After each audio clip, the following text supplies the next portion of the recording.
எவ்வளோ மிஸ்மேனேஜ் பண்ணிட்டீங்க உங்கள் வாழ்க்கையை. முதல் மனைவியும் சந்தோஷமா இல்லை, அவங்களையும் சந்தோஷமா வச்சுக்கல. இன்னொரு கல்யாணம் பண்ணீங்க, அதே தப்பு. ஆனால் அந்த பொண்ணு இதே தான் சொல்கிறா. இந்த பையனோட பிரச்சனைமா, 10 வயசு தான் ஆச்சு பையனுக்கு. இவங்களோட லைஃப் ரொம்ப டிஸ்டர்ப்டாக இருக்கு. அவங்களும் கண்டபடி பேசுகிறாங்க, அவரும் கண்டபடி பேசுகிறாரு. அவரும் நிறைய டார்ச்சர் பண்ணியிருக்காரு. அவங்களும் கெட்ட வார்த்தையிலே பேசுகிறாங்க. இப்போ அந்த பையனை சேஃப்டியாக இல்லை. இந்த மாதிரி சூழ்நிலையில் வளர்ந்தான்னா அவனோட மனநிலை எப்படி இருக்கும் சொல்ல முடியாது. கண்டிப்பாக அதுக்காக தான் நான் இங்கே வந்து. ஏதாவது உங்களுக்கு சஜஷன் இருக்கா? நான் என்ன சொல்கிறேன்னா, இவர் என்ன சொல்கிறாருன்னு எனக்கு. அவரை விடுங்க, நீங்கள் என்ன சொல்கிறீங்க? அவன் வந்து அவங்க அம்மா கிட்ட போவே மாட்டேன்னு சொல்கிறான். போவே மாட்டான் அம்மா கிட்ட அப்படின்னு. எனக்கு ஒரு ஐடியா இருக்கு. இவரை தனியாக வீடு எடுத்து வச்சு அந்த பையனை பார்த்துக்கிட்டு என்ன ஹெல்ப்போ, நான் துணி துவைச்சு போடுறது, சாப்பாடு செஞ்சு தர்றது எல்லாமே நான் செய்வேன்.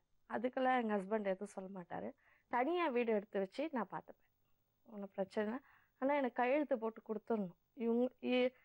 அவங்க பார்க்குறதோ இவங்க பார்க்குறதோ எனக்கு தெரியாது. ஆனால் கையெழுத்து போட்டு எக்காரணத்தை கொண்டும் அந்த குழந்தைய வந்து பார்க்குறதோ. யாரு இவங்களா? இவங்க. அது எப்படிமா நீங்க சொல்ல முடியும்?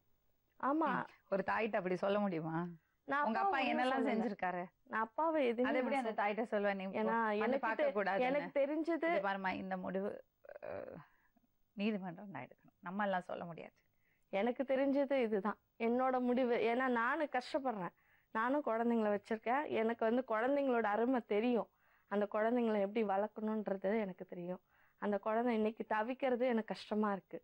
அந்த மாதிரி நம்ம குழந்தைங்க லைஃப் போயிடக்கூடாதுன்னு தான். அப்படி ஒரு அக்கறையோட பண்ணோம் நான் நினைக்கிறீங்களாம்மா? அப்படிலாம் எழுதி கொடுக்க முடியாது மேடம். என் குழந்தைய என்கிட்ட கொடுத்துருங்க. அவனுக்கு ஏதாவது ஒரு பிரச்சனைனா அப்புறம் நீங்க அதுக்கேற்ற மாதிரி நடவடிக்கை எடுங்க. அதுக்காக எல்லாம் கண்டவங்க கிட்டால என் குழந்தைய விட முடியாது. இந்த அளவுக்கு பேசுறான்னா என் பையன் குடும்பமே சேர்ந்து அவனுக்கு சொல்லி கொடுத்துருக்கு. உங்க அம்மா தப்பானவன், நடத்த கட்ட போக கூடாது, அப்படி இப்படின்னு சொல்லி. எனக்கு போன் வந்தது இப்படிதான். எங்க அப்பா என் கூட கிடையவே கிடையாது. நான் உங்ககிட்ட வந்ததும் சொல்லிட்டேன் மேடம். போன்ல வீட்டை விட்டு தோத்து போன்ல சொல்றா, பாலு எதுக்கு அவளை வீட்டை விட்டு ஊரெல்லாம் பொறுக்கிட்டு வருவா, நீ எதுக்குடா வீட்டுக்குள்ள விடுற அப்படின்னு சொல்றா.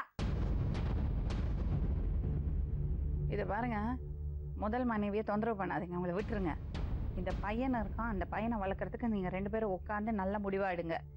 இல்ல இதே மாதிரி பண்ணிட்டு இருந்தீங்க வச்சுங்க, 2 பேர்ட்டும் இருக்க மாட்டான். இல்லைங்க மேடம், இவரோட இருக்க முடியும். நீதிமன்றம் முடிவு பண்ணும். நீங்க 2 பேரும் பொறுமையா உட்கார்ந்து பேசி முடிவு பண்ணோம். இல்லைன்னு வச்சுங்க, குழந்தைகள் நல்ல காப்பகம் அதுக்கான அமைப்புகள் இருக்கு.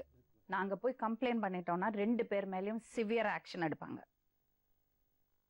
முடிவு பண்ணீங்க, கிளம்புங்க.